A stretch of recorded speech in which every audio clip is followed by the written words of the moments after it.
handwriting can be proved. So whenever the court has to form an opinion whether a particular document is written by that person or not, or whether a particular document belongs to that person or not, then in such case court may prove his then the evidence of following things may be given to prove his handwriting by calling the scriber. Okay. Number 2, by the evidence of that person in whose presence document was written.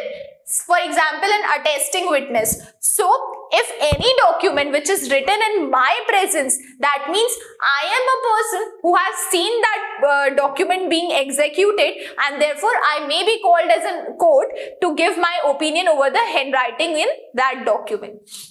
Number 3, by the opinion of expert. Remember, whenever a question appears as to the identity of handwriting, we may take the assistance of an expert opinion. Number 4, by the evidence of person who is acquainted with the handwriting. This is the principle of section 47. So any person who is acquainted with the handwriting of that document may be called upon to give his opinion. Now, who can be said to be acquainted with the handwriting? If he has seen that person writing.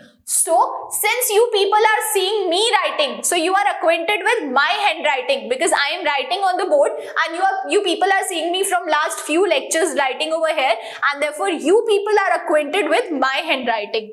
Number 2, he has received documents purporting to be written by that person. So, in case for example, I write a letter to my friend. So, that friend of mine who has received my letter in my handwriting is said to be a person who is acquainted with my handwriting because he has received letter written by me. Number 3, in ordinary course of business, documents purporting to be written by that person have been habitually submitted to him.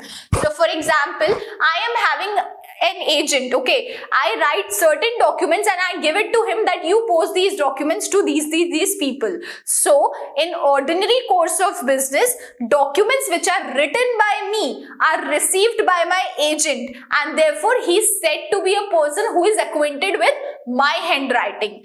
Okay, these are the persons who can be said to be acquainted with the handwriting. So, section 47 states that whenever court has to form an opinion as to the handwriting of any person, then court may take the help of the person who is acquainted with the handwriting of person which is in question. Who can be said to be acquainted with the handwriting? These 3 persons can be said to be acquainted with the handwriting. Number 1, if he has seen that person writing. Number 2, he has received documents purporting to be written by that person, or in usual course of business, the documents written by that person is submitted to him. Then in such cases, he would be said to be acquainted with the handwriting of that person because I know the handwriting of that person.